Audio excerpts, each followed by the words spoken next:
ఓం నమస్కారం అండి. నేను శాస్త్రీయమును గల ఎనక పరిచయం డాక్టర్ వెంకటార్ చాగంటి గారు. నమస్కారం సార్. ఓం నమస్తే శాస్త్రి గారు, నమస్కారం అండి. అట్లాగే మన దగ్గర ఇవాళ రవిశంకర్ గారు ఉన్నారు. నమస్కారం రవిశంకర్ గారు. నమస్కారం అండి శాస్త్రి గారు. నమస్కారం నమస్కారం అండి రవిశంకర్ గారు. చాగంటి వారు. నమస్కారం. సో ఎలా యా ఉన్నారు సార్? రవిశంకర్ గారు బాగున్నారా? బాగున్నాను సార్. కులాసా. ఆ, సార్ ఓకే. మనకి కొన్ని ప్రశ్నలు వచ్చాయి సార్. సో దానికి ఆ, వైజాగ్ నుంచి రవిశంకర్ గారు కూడా లూపింగ్ చేసాం అనమాట. ఒక ప్రశ్నల కోసం అని చెప్పి మనకి వచ్చిన మర్చిపోయారు, ప్రశ్న ఆయన వైజాగ్ ఎప్పుడు వెళ్ళారు? రవిశంకర్ గారు మీరు మైసూర్ కదా? మైసూరే. మైసూర్. ఓ మైసూరా, సారీ అండి. సడన్ గా షిఫ్ట్ అయిపోయారు, ఆయన షిఫ్ట్ చేసేస్తున్నారు. Okay, no problem. అంత యోగ శక్తి రాలేదు నాకు ఇంకా. ఇంకా రాలే. ఇక ఆయనతో కలిపి ఒక వీడియో చేసాం రీసెంట్ గా. సో దానిలో ఆయన యోగ శక్తి గురించి మాట్లాడారు. సో నేను అనుకున్నా వెళ్ళిపోయారేమో విశాఖపట్నం ఈ లోపలే. లేదు సార్, లేదు. Okay okay. మనకి ప్రశ్న వచ్చింది రవికాంత్ గరిమెళ్ళ అని చెప్పి ఆయన అనమాట. ఓకే. ఆయన పంపించారు 3 ప్రశ్నలు. ఒకదాని బట్టి చెప్పుకుంటూ పోదాం సార్ మనం. యా, మీరు నాకు పంపించిన అవే కదా? యా అవే సార్. సో నేను వాటిని చూపించనా మరి అయితే? Yeah yeah. వెంకట చాగంటి గారు, శాస్త్రి మునగాల గారికి నమస్కారం అండి. నా పేరు రవికాంత్. నేను హైదరాబాద్ నుంచి మాట్లాడుతున్నానండి. ఆ, వెంకట చాగంటి గారిని అడగడానికి నా దగ్గర ఒక 3 ప్రశ్నలు ఉన్నాయి. ఆ 3 ప్రశ్నల్ని ఇప్పుడు నేను మిమ్మల్ని అడగబోతున్నాను. చాగంటి గారు వాటికి సమాధానం చెప్తారని నేను ఆశిస్తున్నానండి. నా మొదటి ప్రశ్న ఏంటంటే అండి, ఆధునిక భాషా శాస్త్రవేత్తలు జరిపిన పరిశోధనల ప్రకారం విద్యాబోధన కనీసం ప్రాథమిక స్థాయి వరకు, అంటే 8వ తరగతి వరకు అయినా విద్యార్థుల మాతృభాషలోనే జరగడం మంచిది అని చెప్తున్నారు. ఈ విషయం మీద వేదం చదువుకున్న పండితులుగా మీ విశ్లేషణతో పాటు అభిప్రాయం ఏంటి? అలాగే ఒక విద్యార్థికి విద్యాభ్యాసం చేయాల్సింది మాతృభాషలోనా లేక పరభాషలోనా? వేదం ఏం చెప్తుంది, వివరించగలరు? ఓం నమస్కారం అండి. నా పేరు రవికాంత్ గరిమెళ్ళ. నేను అడిగిన ప్రశ్నకు సమాధానం ఇస్తారని ఆశిస్తున్నాను. ధన్యవాదాలు. ఆధునిక భాషా శాస్త్రవేత్తలు జరిపిన పరిశోధన ప్రకారము విద్యా బోధన కనీసం ప్రాథమిక స్థాయి వరకు, అంటే 8వ తరగతి వరకు అయినా విద్యార్థులు మాతృభాషలోనే జరగడం మంచిది అని చెప్తున్నారు. ఇది ఆధునిక శాస్త్రవేత్తలు చెప్తున్నారని చెప్తున్నారు ఈయన. ఈ విషయం మీద వేదం చదువుకున్న పండితులుగా మీ విశ్లేషణతో పాటు అభిప్రాయం ఏమిటి? అలాగే ఒక విద్యార్థికి విద్యాభ్యాసం చేయవలసిన మాతృభాషలోనే లేక పరభాషలోనా? వేదం ఏం చెప్తుంది, వివరించగలరు? ఇదే కదండి. అవునండి. సో మీ అభిప్రాయం ఏంటండి రవిశంకర్ గారు, శాస్త్రి గారు? ఒకరి తర్వాత ఒకరు చెప్పండి. మొట్టమొదటి రవిశంకర్ గారు మీరు చెప్పండి. మీరు చాలా దూరంలో ఉన్నారు కాబట్టి తొందరగా చెప్తే మాకు దగ్గరలో ఉన్న మాట్లాడుకోవచ్చు. అంటే వీళ్ళు ఆధునిక ఈ శాస్త్రవేత్తలు చెప్పిన దానికి నేను ఏకీభవిస్తున్నానండి. ఎందుకంటే మనకు మాతృభాష అనేది దాని పేరే మాతృభాష. మనకు తల్లి నేర్పించే భాషనే మాతృభాషగా మనం పరిగణిస్తాం దాన్ని. కాబట్టి ఒక పిల్లవాడు తన దైనందిక జీవితంలో కమ్యూనికేషన్ చేసేది మాతృభాషలో చేసుకుంటాడు మొదట్లో. ఎందుకంటే తల్లి ఏమేమి చెప్తుంటూ దాంతోపాటు తండ్రి కూడా అవన్నీ కూడా అర్థమయ్యేది అతనికి తన లోకల్ భాషలోనే అర్థమవుతుంది. ఏ ప్రాంతంలో ఉంటే ఆ ప్రాంత భాష అర్థమైపోతూ ఉంటుంది. ఓకే. కాబట్టి ఆ పిల్లవాడికి కానీ ఆ అమ్మాయికి కానీ ఎవరికైనా ఆ చైల్డ్కి బాగా మనసుకు హత్తుకుపోయేటట్టుగా చెప్పగలిగినటువంటి భాష ఏదైనా ఉందంటే అది మాతృభాషే.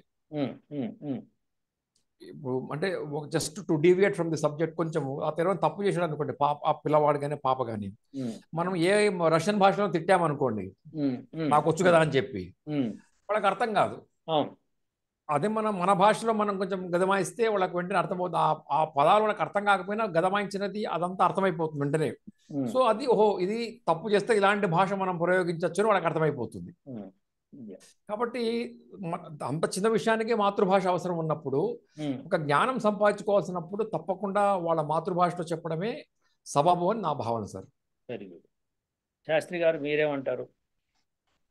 నేను కొంచెం యాంటాగనిస్టిక్ గా మాట్లాడతాను ఇప్పుడు. నా దృష్టిలో ఏంటంటే మాతృభాష ఇంపార్టెంటే, కాదనట్లేదు. కానీ మీరు when you are going in to the outer world, మీరు ఒక స్టాండర్డ్ భాష అనేది పెట్టుకుంటే, హిందీ అవ్వచ్చు, అది ఇంగ్లీష్ అవ్వచ్చు, ఏదన్నా కానీ అందులో మాట్లాడితే ఏంటంటే మీకు తొందరగా ఎందుకంటే ప్రపంచ జ్ఞానం వస్తుంది అని నా ఉద్దేశము. కానీ రవిశంకర్ గారు అన్నట్టు ఇప్పుడు వాళ్ళ మాతృభాషలో తిడితేనే అర్థమవుతుంది అని అంటే, నేను ఇక్కడ చూశాను యుఎస్లో తెలుగు వాళ్ళు కానీ హిందీ తమిళ్ వాళ్ళు కానీ, అంటే ఈ రెండే నేను చూసింది ఎక్కువ దగ్గరగా. సో వాళ్ళు పిల్లవాడు తప్పు చేసినా కూడాను ఇంగ్లీష్లోనే తిడతారు.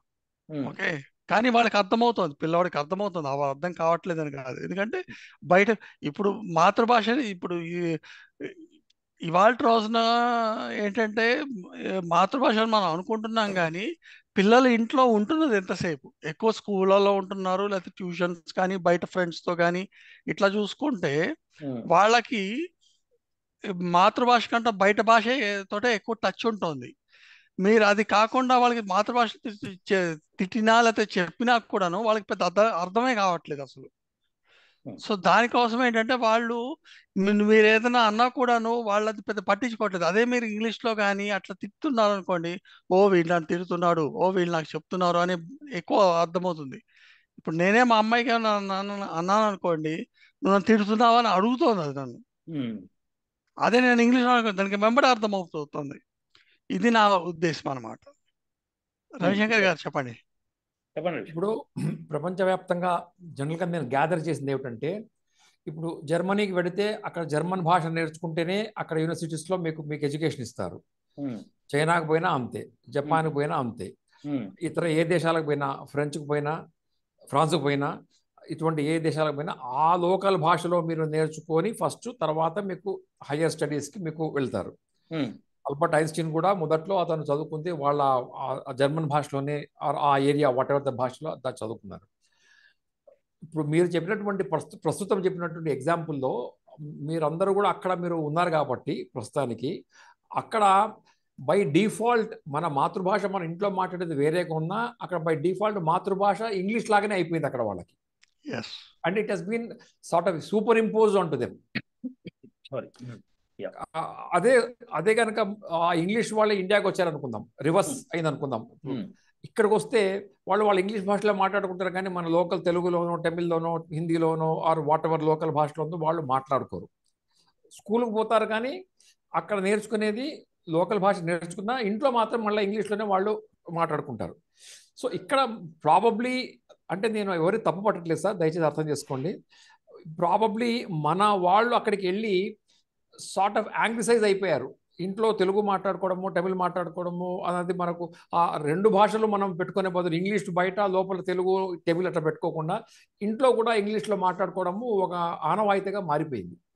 అది తప్ప ఒప్ప అని అనట్లేదు, వచ్చిన వాళ్ళ సంగతి వేరు, కానీ అక్కడ వాళ్ళ సంగతి ఆయన అడిగారు. అది అందుకే ఆ రకంగా మాట్లాడుకుందాం దాని ఆ రకంగానే నేను కూడా, అందుకే that's the reason why I told that మాతృభాషలో నేర్పిస్తేనే వాళ్ళకి అర్థమవుతున్న భావాన్ని ఎక్స్ప్రెస్ చేశారు. అది నా డిఫెన్స్. ఆయన రవికాంత్ గరిమెళ్ళ గారు అడిగిన ప్రశ్నలో చాలా చాలా లోతుగా పరిశీలించాలి మనం.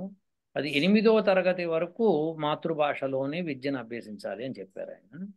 దానికి మన భారతదేశంలో మన వాళ్ళు విద్యావేత్తలు దాదాపు 70 సంవత్సరాలు మనకి స్వాతంత్రం వచ్చి పైన 75 అయింది.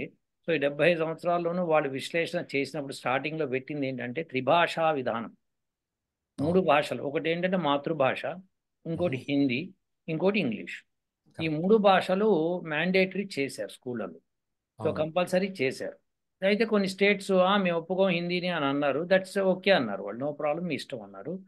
ఎందుకంటే హిందీ అన్నది దేశమంతా మనకి, భారతదేశంలో ఎక్కడికి వెళ్ళినా కానీ హిందీ పనికి వస్తుంది.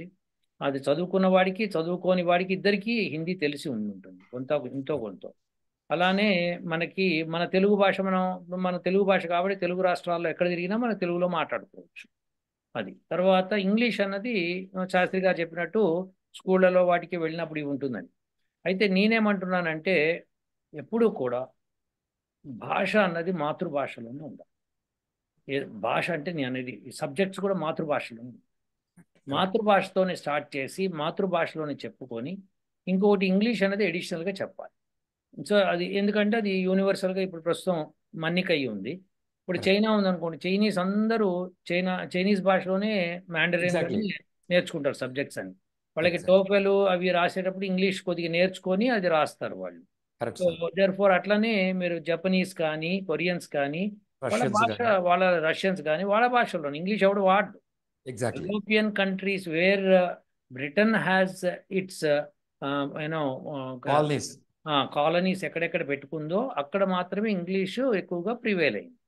కరెక్ట్. సో అందుకని అమెరికాలో కూడా ఫస్ట్లో స్టార్టింగ్లో వీళ్ళు ఇంగ్లీష్ పెట్టాలా, మన స్పానిష్ పెట్టాలా లేకపోతే ఫ్రెంచ్ పెట్టాలని చెప్పి కొట్టుకున్నారు. తర్వాత ఇంగ్లీష్ కొట్టేశారు ఫైనల్గా. ఎందుకంటే ఒక ఎక్కువ ఓటుతో గెలిచింది సార్, ఒక ఓటుతోటే గెలిచింది. అది ఒక ఓటుతోనా, అది కాదు, మెజారిటీతో గెలిచారు. అది చెప్పాలి. ఇప్పుడు మోడీ గారు ఏం గెలిచారు అని అనకూడదు. ఆయనకి మెజారిటీతో గెలిచాడు అంతే. కాదు ఇప్పుడు విశేషం ఏంటంటే ఒక ఓటా అన్నది కాదు, ఒక ఓటైనా మెజారిటీయే. So therefore put it English. అట్లనే ఇక్కడ స్పానిష్ కూడా నేర్పిస్తారు. ఇక్కడ స్పానిష్ నేర్పిస్తారు, ఫ్రెంచ్ కావాలి, ఫ్రెంచ్, సాంస్క్రిట్, మీకు ఇంకా తెలుగు కూడా నేర్పించే స్కూల్స్ ఉన్నాయి. నేర్చుకునే వాళ్ళు ఉంటే నేర్పిస్తారు. అయితే నేనేమంటున్నా అంటే ఇవన్నీ కాదు. మాతృభాషలో నేర్చుకునే వాళ్ళే హ్యాపీగా ఉంటారండి. ఎందుకంటే తల్లిదండ్రులు చదువుకున్న వాళ్ళు కావచ్చు, చదువుకోని వాళ్ళు కావచ్చు, ఏదైనా కావచ్చు, వాళ్ళ మాతృభాష బాగా వచ్చి ఉంటుంది. పైగా మాతృభాష కాకుండా ఇంగ్లీష్లోనే మొత్తం మీడియం అంతా ఇంగ్లీష్ మీడియం పెట్టామనుకోండి, మాతృభాషకి ఎక్కడా స్థానం ఉండదు.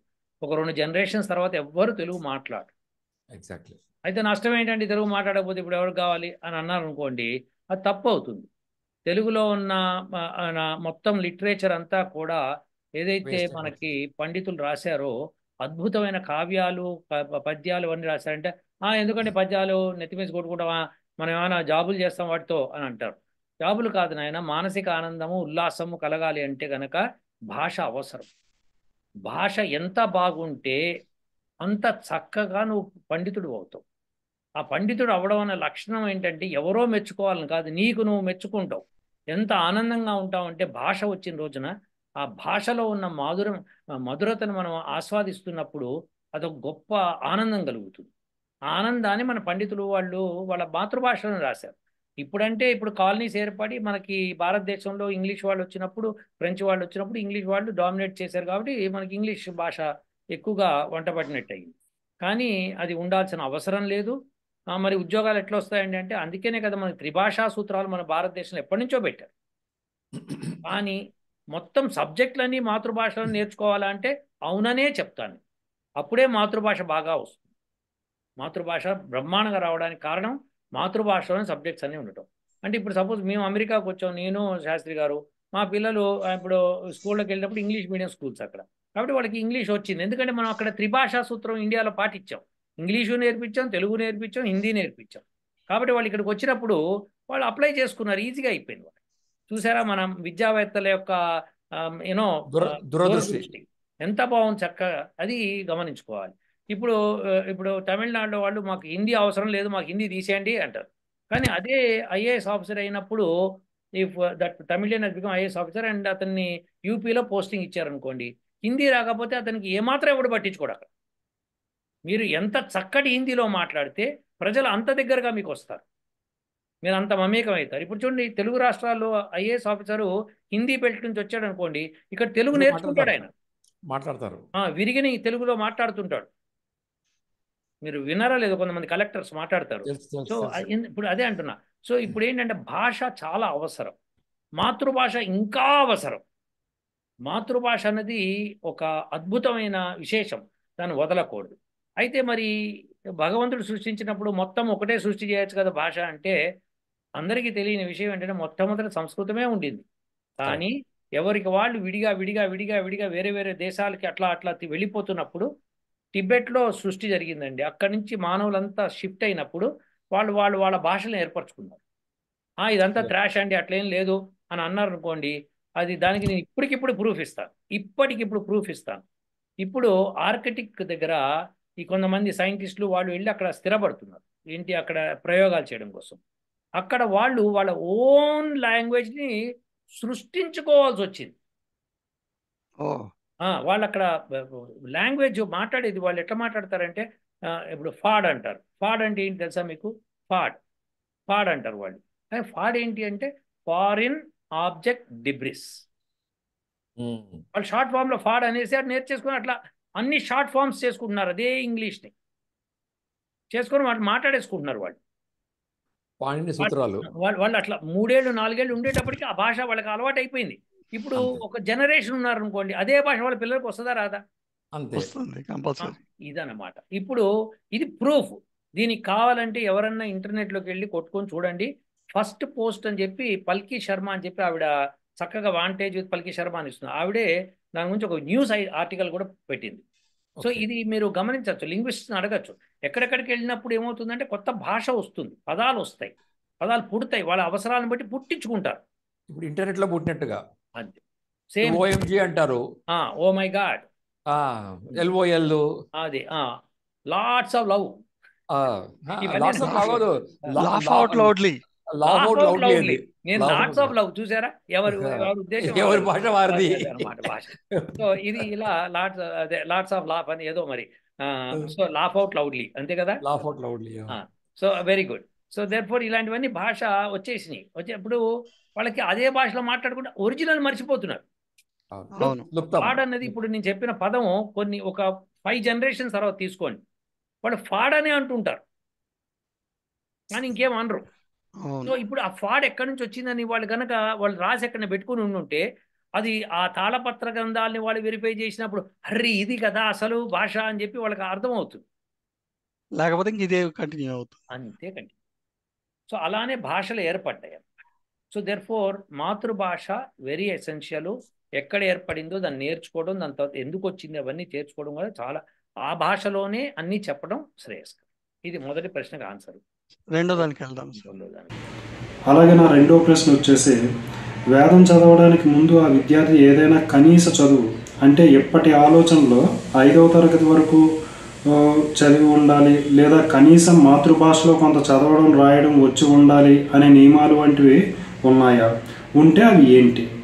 ఒకవేళ అటువంటి నియమాలు ఏవి లేనట్లయితే, ఒకప్పుడు అంటే క్రీస్తు శకం 12వ శతాబ్దం తర్వాత వేదం చదువుకున్న వ్యక్తులు తెలుగులోనూ ఇతర స్థానిక భాషలలోనూ కవిత్వం, పాటలు, జ్యోతిష్ శాస్త్రం వంటి వివిధ రకాల విషయాలని తెలుగులో రాయడానికి ఎలా నేర్చుకున్నారు? ఈ విషయమై మీరు ఎప్పుడైనా ఆలోచన కానీ పరిశోధన కానీ చేస్తే వివరించండి.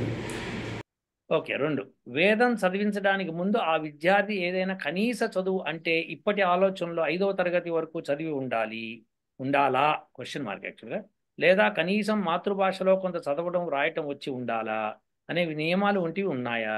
ఉంటే అవి ఏమిటి? ఒకవేళ అటువంటి నియమాలు ఏవీ లేనట్లయితే, ఒకప్పుడు అంటే క్రీస్తు శకం 12వ శతాబ్దం తర్వాత వేదం చదువుకున్న వ్యక్తులు తెలుగులోనూ ఇతర స్థానిక భాషల్లోనూ కవిత్వం, పాటలు, జ్యోతిష శాస్త్ర విషయాలు వంటివి వ్రాయడానికి తెలుగును ఎలా నేర్చుకున్నారు? ఈ విషయమై మీరు ఎప్పుడైనా ఆలోచన కానీ పరిశోధన కానీ చేస్తే వివరించండి. ఇది ఆయన ప్రశ్న. అంటే ఏంటంటే, వేదం చదువుకోవడానికి కనీసం ఏదైనా విద్యార్హత ఉండాలా, మన మాతృభాషలో కొంత చదవడం మంచిదా లేదా? ఒకవేళ అటువంటి నియమాలు ఏవి లేనట్లయితే, ఒకప్పుడు కవులు ఎట్లా రాశారు తెలుగులో అని ఆయన యొక్క ప్రశ్న. సార్, మీరు ప్రశ్నలోకి వెళ్ళే ముందు అక్కడ ప్రశ్నలో బీసీ ఏడి అని ఉంది కదా, క్రీస్తు శకం అని రాశాడు. క్రీస్తు శకం అని రాశారు కదా. ఇప్పుడు క్రీస్తు శకం అనేది లేదు సార్. ఇప్పుడు అంతా సామాన్య శకం అయింది. సామాన్య శకం, కామన్ ఎరా. కామన్ ఎరా అయింది. అది ఇంకా గమనించడానికి ప్రజల్లో కొంత టైం పడుతుంది. నేనే అప్పుడప్పుడు చెప్తూ ఉంటాను అట్లా. సో అది పొరపాటే. ఆయన రవికాంత్ గారి తరఫున నేను క్షమాపణ చెప్పుకుంటున్నా. క్షమాపణ కాదు కానీ చెప్పాలి, ఎందుకంటే లేని దాన్ని మనం చెప్పడం ఎందుకు అయినా. యువర్ రైట్ శాస్త్రి గారు. Let's go to the question now. So మళ్ళీ ఈసారి శాస్త్రి గారు మీ అభిప్రాయం చెప్పండి. మొట్టమొదట ఏదైనా ఇప్పుడు వేదం నేర్చుకుందుకు ఏమైనా కనీస అర్హత ఉండాలా? ఉంటే ఎంత ఉండాలి? ఒకవేళ లేకపోతే పూర్వం మన కవులు ఎలా చెప్పారు? ఇవన్నీ అడుగుతున్నారు ఆయన. దానికి మీ జవాబు ఏంటి? సార్,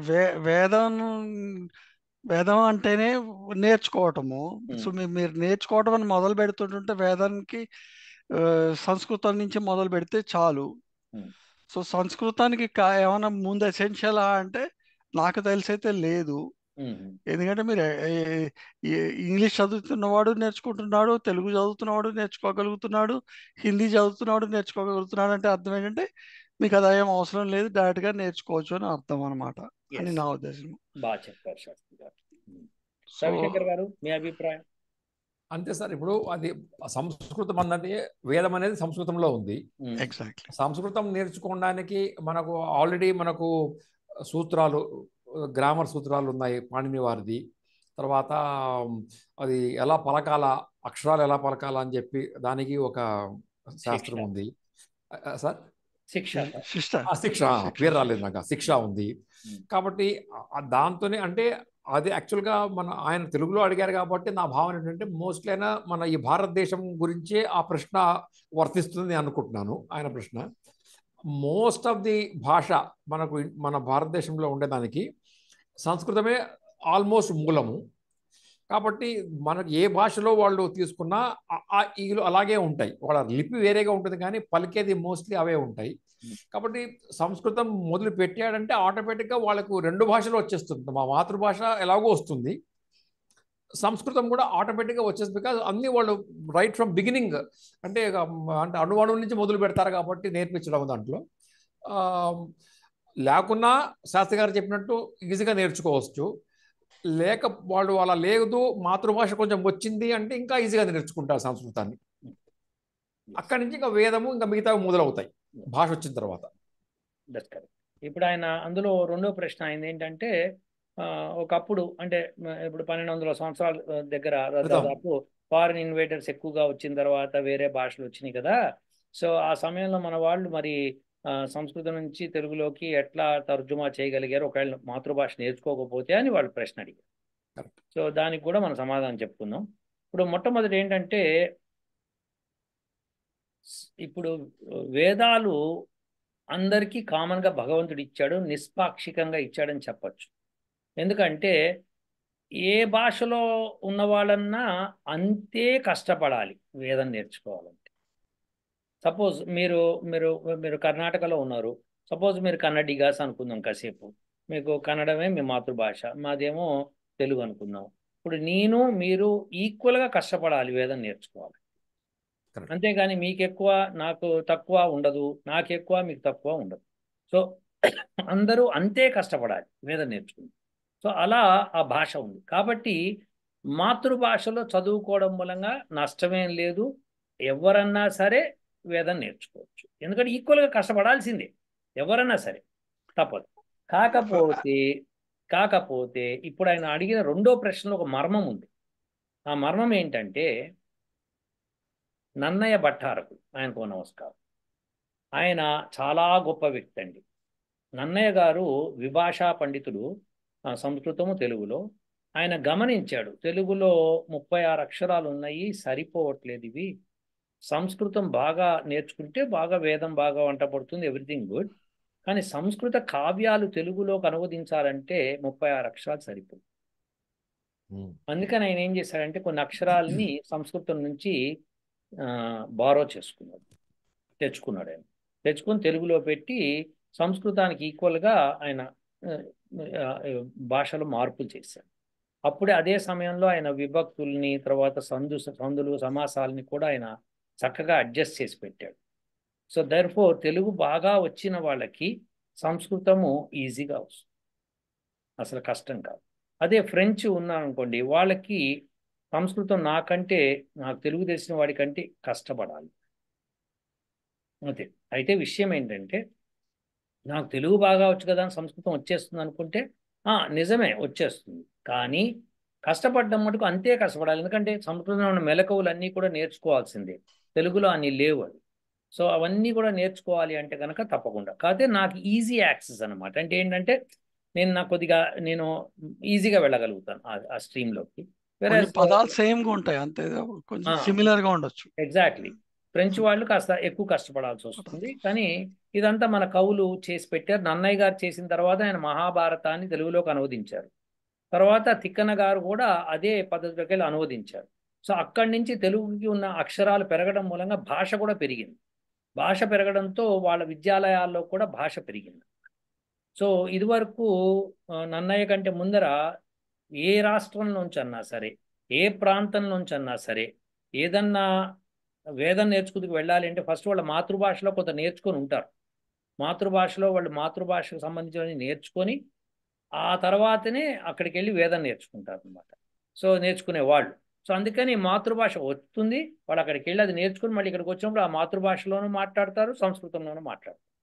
సో విశేషం ఏంటంటే ప్రతి ప్రాంతం నుంచి మన దేశంలో విద్యాలయాలకు సంస్కృతం అదే వేదం నేర్చుకుంటూ వెళ్ళినప్పుడు వాళ్ళకి మాతృభాష వచ్చు, ఆ భాష వచ్చు, ద్విభాష 2 భాషలు నేర్చుకున్నారు. సో ద్విభాషా పండితులే ఉండేవాళ్ళు ప్రతి చోట. అది కర్ణాటక కానివ్వండి, తమిళనాడు కానివ్వండి, కేరళ, ఆంధ్ర, ఒడిస్సా, బెంగాలు, బీహారు, ఏ ప్రాంతం అయినా, పంజాబ్, ఎక్కడన్నా సరే వాళ్ళకి ద్విభాష 2 భాషలు వచ్చి ఉండింది, అది ఫర్ ష్యూర్. సో ఆ 2 భాషలతోనే ఉండేవాళ్ళు. ఇప్పటికీ అట్లనే ఉంది. ఇప్పుడు నాకు తెలుగు వచ్చు, ఇప్పుడు సంస్కృతం కూడా వేదం అదే బోధిస్తున్నారు కాబట్టి అదే విధంగా. సో ఇప్పుడు శాస్త్రి గారు ఉన్నారు, ఆయనకి అవ్వచ్చు, అట్లనే మీకు అవ్వచ్చు, అట్లనే ఎంత తెలుసో అంత తెలుసు ప్రొసీడ్ అవుతున్నారు. వేదం నేర్చుకోవాలంటే కనుక మొత్తం అవి నేర్చుకుంటూ పోవాల్సిందే డెప్త్గా. సో దెర్ఫోర్ ఎంత నేర్చుకున్న వేదంలో ఇంకా చాలా ఉంటుంది నేర్చుకుని, కాబట్టి అది అన్ఎండింగ్. కాబట్టి సో ఇక్కడ మాతృభాష కంపల్సరీ నేర్చుకోవాల్సిందే. అందులోనూ స్పెసిఫిక్గా తెలుగులో నేర్చుకోవడం అనేది చాలా ఇంపార్టెంట్. తెలుగులో చాలా విషయాలు సంస్కృతంతో చాలా దగ్గరగా ముడిపెట్టేశారు నన్నయ్య గారు. పెట్టేసేసి వదిలిపెట్టి తాంబూలాలు ఇచ్చాం తనుకు జామండి అన్నాడు.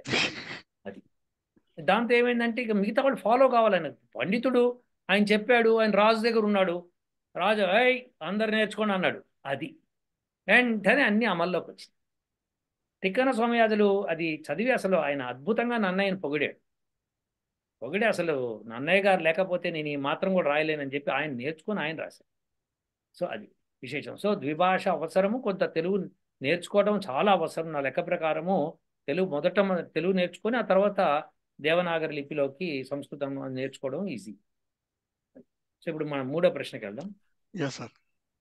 ఇంకా నా 3వ ప్రశ్న వచ్చేసి, ఏ శాస్త్రం కానీ, కావ్యం కానీ, ఇతిహాసాది పురాణాలు ఏవైనా ప్రాచుర్యం పొందడానికి మన భారతదేశంలో ఏ భాష ఎక్కువగా తోడ్పాటు అందించింది? సంస్కృతం దేశం అంతటా సంస్కృతం చదువుకున్న వారిని అనుసంధానం చేస్తే స్థానిక భాషలైన తెలుగు, తమిళం వంటి భాషలు సంస్కృతంలో వ్రాయబడిన గ్రంథాలకు జనసామాన్యంలో ప్రాచుర్యం పొందడానికి ఉపయోగపడ్డాయా? ఈ విషయమై మీ విశ్లేషణ ఏమిటి, వివరించగలరు?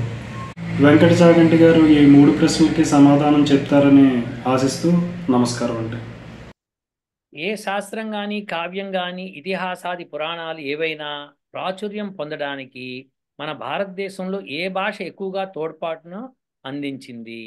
సంస్కృతం దేశం అంతటను సంస్కృతం చదువుతున్న వారికి అనుసంధానం చేస్తే స్థానిక భాషలైన తెలుగు, తమిళం వంటి భాషలు సంస్కృతంలో వ్రాయబడిన గ్రంథాలకు జనసామాన్యంలో ప్రాచుర్యం పొందడానికి ఉపయోగపడ్డాయా?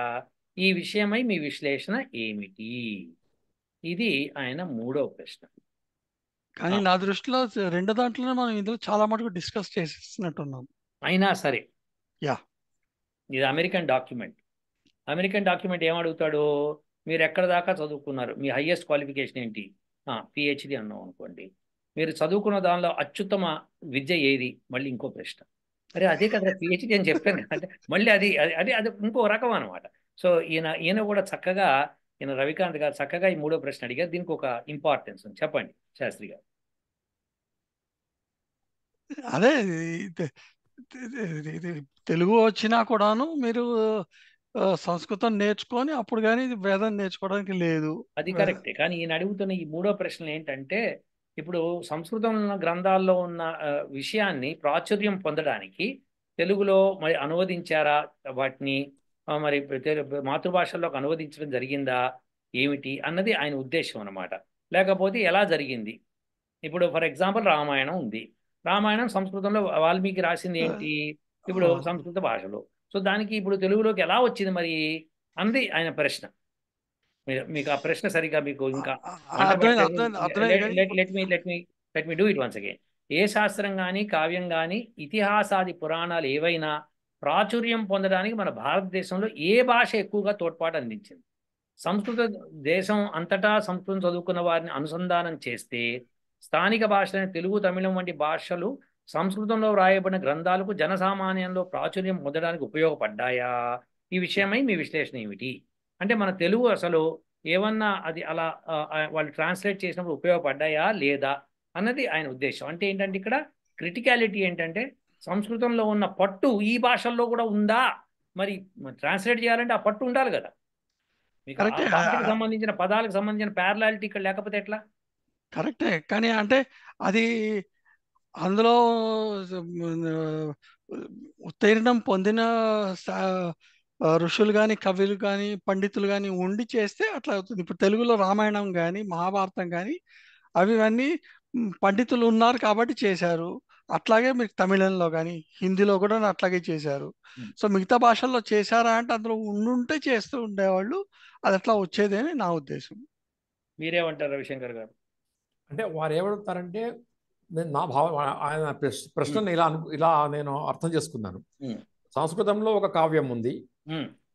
ఆ కావ్యాన్ని మన లోకల్ భాష, ఫర్ ఎగ్జాంపుల్ మన తెలుగే మాట్లాడుకుంటే, మన తెలుగు దేశంలో, మన తెలుగు ప్రాంతంలో అది ప్రాచుర్యం పొందేందుకు ఈ భాష అంటే మన మాతృభాష తెలుగు భాష ఎలా దోహదపడింది అంటే, యాజ్ ఇన్ వేర్ కండిషన్ దాన్ని దించగలిగినామా, లేకపోతే ఆ దానికి మనం ఏమన్నా వేరే మార్గాంతరాలు కనుక్కొని ఏదో ఒక పర్టికులర్ వర్డ్ ఉందనుకోండి, దాని డైరెక్ట్గా మన దగ్గర మీనింగ్ లేకపోతే దానికి మనం వేరేగా ఏదైనా దాన్ని అటు ఇటు తిప్పి దాన్ని ఎక్స్ప్లెయిన్ చేసినామా, దానివల్ల ఒరిజినల్ భాషలో ఉండేటువంటి ఆ మహత్తు కానీ ఆ రసం కానీ అలాగే ప్రిజర్వ్ అయిందా లేదా అన్నట్టుగా వారి భాష భావన. అవునండి, అవును. మీరేమంటారు? అది అంటే మనకు as far we are concern Telugu వరకు అయితే మాత్రం నేను గ్యారంటీ చెప్పగలుగుతాను. ఆల్మోస్ట్ శాస్త్రగ్రంథం అన్నట్లు సంస్కృతంలో చాలా పదాలు మనం వలస తెచ్చుకున్నాం ఇక్కడికి మన దగ్గరికి. కాబట్టి అది ఆ ప్రిజర్వేషన్ చాలా బాగా జరిగింది మనకి. అండ్ ఐ థింక్ హిందీలో కూడా అలాగే జరిగి ఉంటుంది. మరి మిగతా భాషలు నాకు అంతగా నాకు అవగాహన లేదు కాబట్టి నేను దాని మీద కమెంట్ చేయలేను. కానీ జరిగి ఉంటుందనే నేను ఒక భావనలో ఉంది. ఎందుకంటే మన ఈ భారతీయ భాషల్లో అన్నింటిలో కూడా చాలా మటుకు మన సంస్కృతం నుంచి వచ్చినటువంటి పదాలు కొంచెం రూపాంతరాలు చెందింటాయి అంతే. కానీ అలాంటి మీనింగ్ ప్రిజర్వ్ చేసుకుంటూ అందరూ right from top to bottom, అంటే కింద ఇటు కన్యాకుమారి నుంచి కాశ్మీర్ అందాక కూడా ఆ భాషలో ఉన్నట్టు ఆ మాధుర్యాన్ని అందిపుచ్చుకున్నారని నా భావన సార్. చెప్పండి సార్. అంటే రవిశంకర్ గారు అన్నదానికి ఇంకొంచెం ఎక్స్టెన్షన్ ఇస్తూ నేను ఇప్పుడు అందుకనే మీకు పాణిని మహర్షి గారి డిక్షనరీ ఏదైతే ఉన్నదో అందులో మీకు ఒక సంస్కృత పదానికి డిఫరెంట్ మీనింగ్స్ అన్ని ఇచ్చుకుంటూ వచ్చాడు. మనం దాన్ని ఈ ఒక పర్టికులర్ కాంటెక్స్ట్లో ఎట్లా పెట్టాలి అనే దానికి మీరు సంస్కృతం కానీ నేర్చుకొని అది ఎట్లా చేయాలి, అందుకనే మన పండితులు కానీ ఋషులు కానీ అట్లా కరెక్ట్గా చేసుకుంటూ వచ్చారు అని నా ఉద్దేశము. లేకపోతే ఇప్పుడు ఇవాళ రోజున చేయకే ఇవాళ రోజున చాలా మంది ఏంటంటే ఏది పడితే అది మాట్లాడటం, ఏది పడితే అది చేయటం వల్లనే తెలుగు కానీ మన తెలుగులో ఉన్న ఈ ఈ బుక్స్ కానీ మన ఇతిహాసాలు కానీ ఇంత భ్రష్టు పట్టడానికి కారణం కూడా ఏంటంటే ఏది పడితే రాసేస్తూ పోయారు కాబట్టి. కానీ అట్లా ఆ పాణిని మహర్షి గారు చెప్పిన రూల్స్ అండ్ రెగ్యులేషన్స్ పాటించి ఉంటుంటే ఇవాళ ఇంత అయ్యేది కాదని నా ఉద్దేశం. బాగా చెప్పు.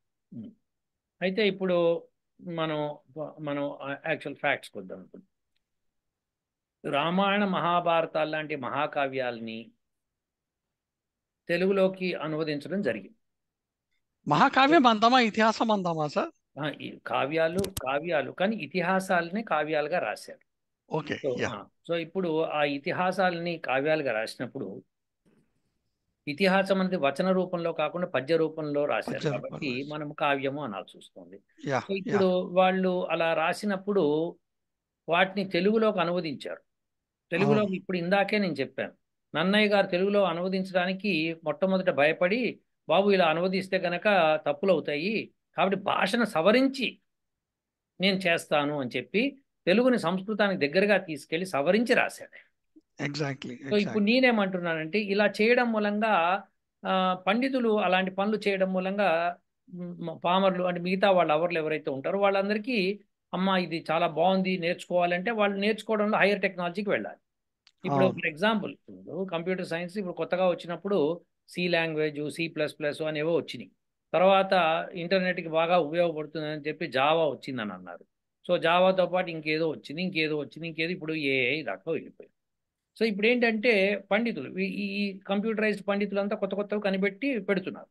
అలా భాషా పండితులు కూడా కొత్త కొత్తవి కనిపెట్టి పెడుతూ ఉంటారు కాబట్టి దానికి పిహెచ్డీలు ఉన్నాయి వాటికి, అవునా కదా. సో ఇప్పుడు నేనేమంటున్నా అంటే దీనికి ఇది ఒక పద్ధతి. ఇప్పుడు శాస్త్రి గారు చెప్పినట్టుగా పాణిని మహర్షి పదాలు ఇవి, సో తప్పులు రాయడం మూలంగా తప్పులు కూడా అవుతుంది. ఇప్పుడు మనకి దీనికి ఇప్పుడు మీరు ప్రత్యక్ష సాక్ష్యం ఇప్పుడు మీరు గమనిస్తే మనకి గరికపాటి నరసింహారావు గారు చక్కగా ప్రవచనాలు ఇస్తున్నారు. ఆయన ఇప్పుడు ఫర్ ఎగ్జాంపుల్ ఆయన తీసుకుందాం, అది మన విష్ణు సహస్రనామం తీసుకుందాం. విష్ణు సహస్రనామం తీసుకున్నప్పుడు అది సహస్రనామాలు, వాటిని సంస్కృత దేవనాగరి లిపిలో రాసినవి సంస్కృత భాషలో ఉంది, దాన్ని ఈయన తెలుగులోకి అనువదించి దాని అర్థాలు చెప్తూ ఉంటారు. ఆయన ద్విభాషా పండితుడు కాబట్టి తెలుగులో కూడా సరళంగా చెప్పగలుగుతున్నాడు. సో ఆయన అనువదించిన తర్వాత మిగతా మన లాంటి వాళ్ళకి ఈజీ అవుతుంది. అలానే ఇప్పుడు చాగంటి కోటేశ్వరరావు ఆయన చెప్తున్నాడు, ఆయన కూడా ఏదో కొద్ది సంస్కృతం నేర్చుకుని ఆయన కూడా చెప్తున్నాడు. సో అదొక రకంగా. ఇప్పుడు ఆయన చెప్పింది నిజమా అబద్ధమా అని తెలుసుకోవాలంటే ఇంకో పండితుడు కావాలి మరి. సో పండితుడిని మెచ్చుకోవాలా ఖండించాలా అని జరుగుతుంది అన్నమాట. ఇప్పుడు ఇందాక నేను చెప్పాను, నన్నయ్య గారు రాసిన తర్వాత దాన్ని తిక్కన గారు ఆమోదించారు. ఆయన 200 సంవత్సరాల తర్వాత ఆయన ఆమోదించాడు. ఆయన ఆమోదించి దాన్ని ఈయన చేయకపోయి ఉంటే నేను కూడా ఇది రాయలేకపోయాను కదా అన్నాడు. తర్వాత ఎర్రన్న గారు వచ్చారు, ఆయన వచ్చి ఇంకో చిన్న పార్ట్ ఏదో మిగిలిందో అరణ్యవాసం అంతా ఆయన రాసుకొచ్చారు. సో ఇలా వాళ్ళు ముగ్గురు రాసిన తర్వాత అనేక మంది పండితులు వచ్చారు, చక్కగా రాశారు. తర్వాత అక్కడ కాళిదాస్ ఏమో అక్కడ సంస్కృతంలోనే రాశాడు ఆయన. ఇట్లా మనకి రకరకాల భాషల్లో రాశారు. మరి ఆ రోజు సంస్కృతంలో కాళిదాస్ రాశాడు కదా అంటే ఆ ప్రాంతంలో మరి సంస్కృతం వచ్చి ఉండాలి రాజుతో సహా, లేకపోతే ఆయన ఎందుకు ఎంటర్టైన్ చేసుకుంటారు, అవునా కదా. ఇప్పుడు నేను వెళ్తాను, మా ప్రెసిడెంట్ జో బైడెన్ ఉన్నాడు, ఆయన సభ పెట్టాడు, సరే నేను తెలుగులోకి వచ్చి తెలుగులో పద్యం అనుకుంటాను, బండరా భీముడు ఆర్తజన బాంధవుడు ఉజ్వల అని చెప్పి నేను ఎత్తుకున్నాను అనుకో, ఎవడరా బాబు వీడు అరుస్తున్నాడు. ఎందుకంటే భాష రావాలి కదా, భాష రాకుండా ఏం ఎంజాయ్ చేస్తాను చెప్పండి. సో భాష రావాలి, భాష వస్తే అది బాగుంటుంది. అందుకని అమెరికన్స్ ఏం చేశారంటే ఇట్లా కాదురా భయ్, భాషతో పని లేకుండా ఎంజాయ్ చేయించాలి, పైసలు సంపాదించాలి. అందుకని పాప్ మ్యూజిక్ పెట్టారు. టాంటడా. ఆ మ్యూజిక్ ఏమైపోతుందంటే ఆ మ్యూజిక్లో మనం ఇట్టిట్ట చేతులు కాళ్ళు ఊపేసి పూనకం వచ్చినలాగా ఎగురుతూ ఉంటాం అన్నమాట. దాంతో ఏమవుతుందంటే మనకి భాషతో పని లేదు. ఓకే, వాళ్ళు కొన్నాళ్ళ తర్వాత వీళ్ళు గమనించుకున్నారు, నాలాంటి తెలివైన వాళ్ళు బయటకు వచ్చారు, వచ్చి చే ఇదంతా మ్యూజిక్ చెత్త మ్యూజిక్ అంటే ఇలా కాదురా అని చెప్పి వాళ్ళు ఏం చేసిందంటే బట్టల్ని ఒక్కొక్కటి ఊడదీస్తూ పోయారు. మీకు అర్థమైందా? బట్టల్ని తగ్గిస్తూ పోయి బాడీని చూపించుకుంటూ పాటలు తయారు చేశారు. అదొక 10-15 ఏళ్ళు నడిచింది. ఇప్పుడు అది కూడా సరిపోవట్లేదు. ఇప్పుడు ఏం చేయాలని చెప్పి కొత్తది మారం కాకుండా ఇక్కడ చెప్పలేము, కష్టం, వదిలేద్దాం. ఇప్పుడు ప్రశ్న ఏంటంటే అలా సంగీతము భాష అలా చచ్చుబడిపోతూ వస్తుంది. అదే రామాయణ మహాభారతాలు తీసుకోండి, ఈ రోజుకి పవిత్రంగా చక్కగా అలా ఉంటుంది, మనసుకు ఆహ్లాదంగా ఉండి మనుషులు మారతారు, రాముడి చరిత్ర తెలుసుకుని మారతారు, మంచిగా మారతారు. సో మహాభారతం తెలుసుకున్నప్పుడు ధర్మరాజు లాంటి తప్పులు చేయకుండా జూదం ఆడకుండా మారతారు. సో ఇవన్నీ జరుగుతాయి, మార్పు మంచి కోసం జరుగుతుంది ఈ కావ్యాలు వీటిలో. అదే భాష రాకపోతే అలా చస్తాం. ఇప్పుడు పాప్ మ్యూజిక్లు అని ఏడిపించింది, కొన్ని మ్యూజిక్స్ బాగుంటాయి మనకి. ఇప్పుడు మన దానిలో తెలుగులో అదేంటది డిఎస్పి అని ఉన్నాడు, చక్కగా మ్యూజిక్ ప్లే చేస్తుంటాడు, మనకి పాటలు ఉంటాయి. కానీ మన పాటల్లో సాహిత్యం ఉంటుంది, సాహిత్యంలో అర్థం ఉంటుంది, చక్కటి అర్థం ఉంటుంది. సో ఆ అర్థాన్ని తీసుకొని మనం ఎంజాయ్ చేస్తాం. ఇప్పుడు అర్థం లేని పాటలు ఉత్తి సంగీతపరంగానే మ్యూజిక్తోనే ఉన్నాయనుకోండి, అది కొంతవరకు ఎంజాయ్ చేయగలుగుతాం. కానీ సంగీత తత్వం, భాష తత్వం పట్టు లేకపోతే మనం ఎంజాయ్ చేయలేము. షూర్. అందుకనే ఇప్పుడు 50 ఏళ్ళైనా 60 ఏళ్ళైనా పాత తెలుగు పాటలు కానీ పాత హిందీ పాటలు కానీ ఇంకా ప్రచురణలో ఉన్నాయి. అదే నేను దాన్ని ఒప్పుకోను సార్. కొత్తగా వచ్చి మా డిఎస్పి సాంగ్స్ మేము వింటాం సార్. మీరు భలేవాళ్ళే, పా సాంగ్స్ అంటారా? మీరు ఉండొచ్చు, నేను రవిశంకర్ గారు మీ మోడల్, మీ ఇద్దరు వేరే అడ్వాన్స్. మీరు వారణాసికి వెళ్ళండి సార్, మా దగ్గర. శాస్త్రి గారు మైసూరుకు రావాలి, నేను అమెరికాకు వచ్చేయాలి అప్పుడు. అంతే లేదు, మారాలనుకుంటే ఎక్కడైనా మారచ్చు. కానీ శాస్త్రి గారు చెప్పింది చాలా కరెక్ట్ అండి. ఇప్పుడు తెలుగు పాటల్లో అసలు ఆ మీనింగ్స్ ఎంత బాగున్నాయండి, ఎగ్జాక్ట్లీ. ఎంత బ్యూటిఫుల్ అసలు. అదేంటి అదేదో ఉంది, అదేంటి సాంగ్ అండి, ఏకవీరలో ఒక సాంగ్ ఉండాలి, అది అది నాకు గుర్తొస్తలేదు కానీ దాని మీనింగ్ చాలా బాగుంటుంది. అంటే సరే తర్వాత మాట్లాడుకుందాం. సరే మొత్తానికి అయితే సాంగ్స్లో వాటిలో ప్రతిభ అన్నది, సాహిత్యం అన్నది మనకి ట్రిగర్ చేస్తుంది బ్రెయిన్ని. ఆహా, అది ఆ పాండిత్యం భాషతో మన పండితులు తయారు చేశారు. సో కావ్యాల్ని రాయడానికి భాష సరిపోవాలి, సరిపోకపోతే కావ్యాన్ని ట్రాన్స్లేట్ చేయలేం ఫర్ ష్యూర్, ఆ మీనింగ్ని ప్రిస్క్రైబ్ చేయలేం. ఇందాక శాస్త్రి గారు చెప్పినట్టు ఆ పాణిని మహర్షి అర్థాలన్నీ తెలియకపోతే ఇక తెలుగులో ప్రాపర్గా ట్రాన్స్లేట్ చేయలేం. ఏదో వేద మంత్రం తీసుకున్నామంటే వేద మంత్రాన్ని అర్థం చెప్పాలి అంటే ఫస్ట్ ట్రిగర్, ఫస్ట్ ఆ దేవనాగరి లిపి రావటం. ఒకసారి లేదు తెలుగులో రాసుకున్నాం, అచ్చులు అన్నీ ఉన్నాయి కాబట్టి రాసుకున్నాం. సో దానికి పదాలకు అర్థాలు తెలవటం, వ్యాకరణం తెలవటం కావాలి. సో శిక్షా వ్యాకరణం అనేది రెండు రాందే ఎట్టి పరిస్థితుల్లోనూ వేదాన్ని ముట్టకూడదు. ప్రాబ్లం ఏమైందంటే సార్, నేను చెప్పను, మీ అవకాశం ఇచ్చే కదా, నాకు ఒక అవకాశం ఇవ్వండి శాస్త్రి గారు, తర్వాత మీకే ఇస్తా. అయితే శిక్ష అష్టాధ్యాయి రెండు నేర్చుకోవాలి. 100% వాటిలో మీకు పట్టు లేకపోతే మీరు వేద మంత్రానికి ఎట్టి పరిస్థితుల్లోనూ మీరు అర్థం చెప్పలేరు. కూడదు, రాదు, అంతే. చేస్తే బూతు అని అర్థం. తర్వాత ఛందస్సు బాగా తెలవాలి, తర్వాత స్వరం గురించి తెలవాలి. స్వరం అంటే నువ్వు పాడేమని కాదు అర్థం, స్వరం అనుదాత ఉదాత్త స్వరితాలు క్లియర్గా తెలవాలి, లేకపోతే నీకు సమాసాలు సందులు వాటికి అర్థాలను చెప్పలేవు. తర్వాత దేవత అంటే ఏంటో అర్థం తెలవాలి, ఋషి పేరుతో మంత్రం ఉంటుంది, అది ఎందుకుందో తెలవాలి.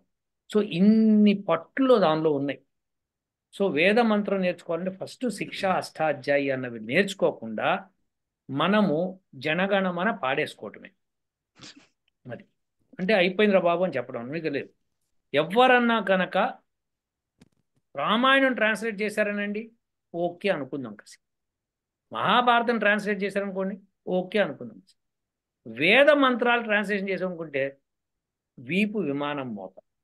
నీకు శిక్ష అష్టాధ్యాయి ఛందస్సు ఇవన్నీ సరిగ్గా వచ్చా లేదా అని పరిశీలించిన తర్వాతనే రాసిన మంత్రానికి అర్థాన్ని ఒప్పుకోవడం జరుగుతుంది. పండితులు అప్పట్లో మహాసభలు పెట్టేవాళ్ళు, డిస్కషన్ చేసినప్పుడు ఇది అర్థం చెప్తున్నప్పుడు ఇలా ఎలా చెప్తావు దీనికి,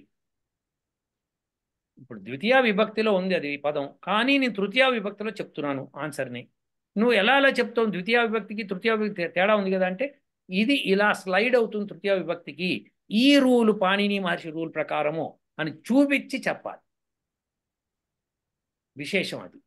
సో ఆ విశేషం తెలియక చాలామంది వేద మంత్రాలకి ఇష్టం వచ్చినట్టు రాయటము, దాని మీద గందరగోళాలు చేయటము, అది అశుద్ధంగా తయారవ్వటము, దాని మీద డిబేట్లు పెట్టుకోవడం.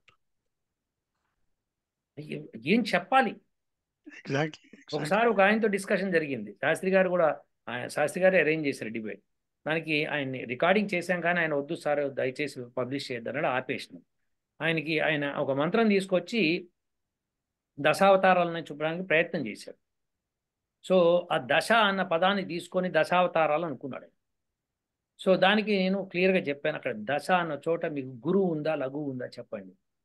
సో దాని ప్రకారం మీరు దాని మంత్రాన్ని ఎలా పఠిస్తారో చెప్పండి. ఆయన చెప్పలేకపోయాడు. నేను ఆ మంత్రం వినిపించా.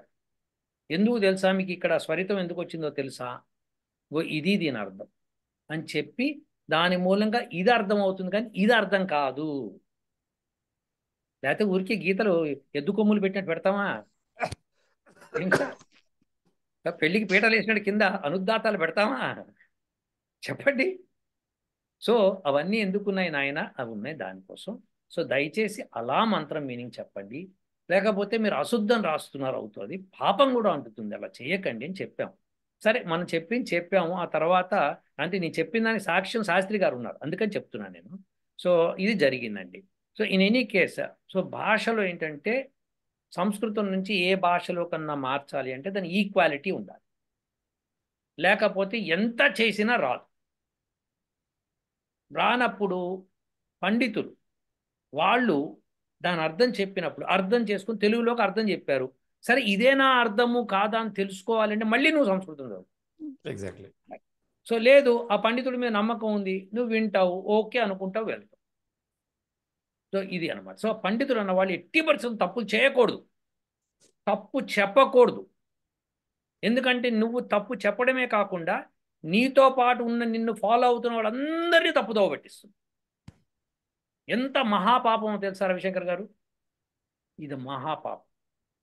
సో ఇప్పుడు ఫర్ ఎగ్జాంపుల్ నేను చెప్పిన పండితులు ఎవరైనా కనుక రామాయణాన్ని తెలుగులో చెప్తూ తప్పు చెప్పారనుకోండి, పోయి కౌశల్య పోయి గుర్రం దగ్గర పడుకుంది, ఇలాంటి చండాలమని చెప్పారనుకోండి, ఎంత మహాపాపం అండి, పాతకం అండి అది.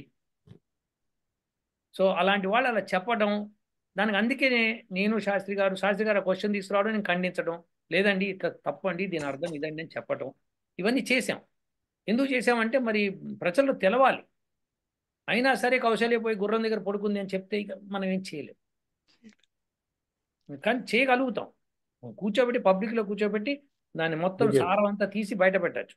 కానీ దట్స్ నాట్ ద మోడల్. ఇట్రాన్స్ ఈ పండితుడు అన్నవాడు తెలుసుకోవాలి. ఎందుకు తప్పు జరుగుతాం ఒక మాట, మనం తప్పు చదువుతాం ఒక మాట, తప్పు చేస్తాం, ఎందుకు తప్పులు చేయమండి, మనం మనుషులం కదా.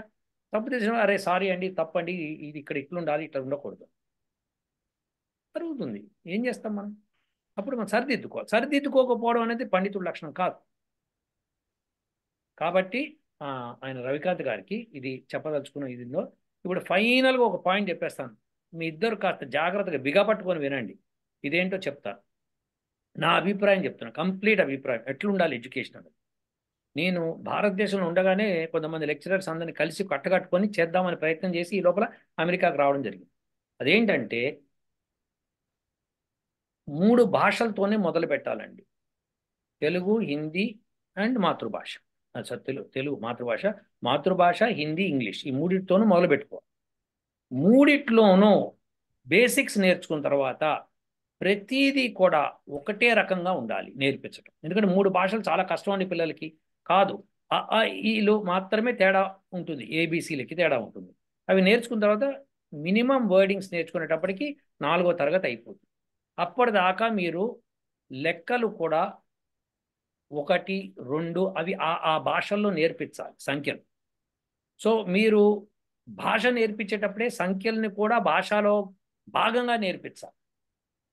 అలానే మీరు ఏది నేర్పిస్తున్నా మళ్ళీ 4th గ్రేడ్ నుంచి పైకి వెళ్తున్నప్పుడు హిస్టరీ కానీ జియోగ్రఫీ కానీ ఏదో నేర్పిస్తుంటే ఆ భాషల్లో ఒకటే రకంగా నేర్పించాలి. అంటే తెలుగులో మీరు హిమాలయ పర్వతాలు మనకి భారతదేశానికి ఉత్తర దిక్కున ఉన్నాయి అని రాశారనుకోండి, అదే దాన్ని ఇంగ్లీష్లో రాసి ఇంగ్లీష్లో నేర్పించాలి, అదే దాన్ని హిందీలో రాసి హిందీలో నేర్పించాలి. అంటే వాడు నేర్చుకునే పాయింట్, కాన్సెప్ట్ ఒకటే ఉంటుంది, 3 భాషల్లో నేర్చుకుంటారు. దాంతో ఎక్కువ చదువు ఉండదు. అలా 8వ తరగతి దాకా ఖచ్చితంగా మాతృభాషని నేర్పించుకుంటూ, మిగతా 2 భాషలు నేర్పించుకుంటూ, లెక్కలు మాత్రమే నేర్పిస్తూ, మిగతా సైన్స్ కానీ సోషల్ కానీ భాషాపరంగా నేర్పించాలి. భాషాపరంగా అంటే ఏంటంటే భాషలో మనకి సైన్స్ పదాలు భాషలో వచ్చేటట్టు చేయాలి, సోషల్ పదాలు భాషలో వచ్చేటట్టు చేయాలి. సో ఇవన్నీ భాషలో భాగంగా చేయాలి. చేసి సైన్స్ లాగా నేర్పించకూడదు. కానీ 8 దాటిన తర్వాత వాడి ఇంట్రెస్ట్ని బట్టి సైన్సా, మ్యాథమెటిక్స్ అండ్ హయ్యర్వి నేర్చుకోవాలి. ఇక్కడ అమెరికాలో 12th గ్రేడ్ దాకా ఆల్జీబ్రా, క్యాలిక్యులస్ అన్నీ నేర్పిస్తారు, ఇండియాలో కూడా. సో నేర్పిస్తే వాళ్ళు బయటకు వచ్చి ఏ మెక్డానాల్డ్స్లోనో దానిలోనో దీనిలోనో జీవితాంతం చేస్తారు. ఎక్కడో కూడా integral of sin x dx ఉపయోగపడదు.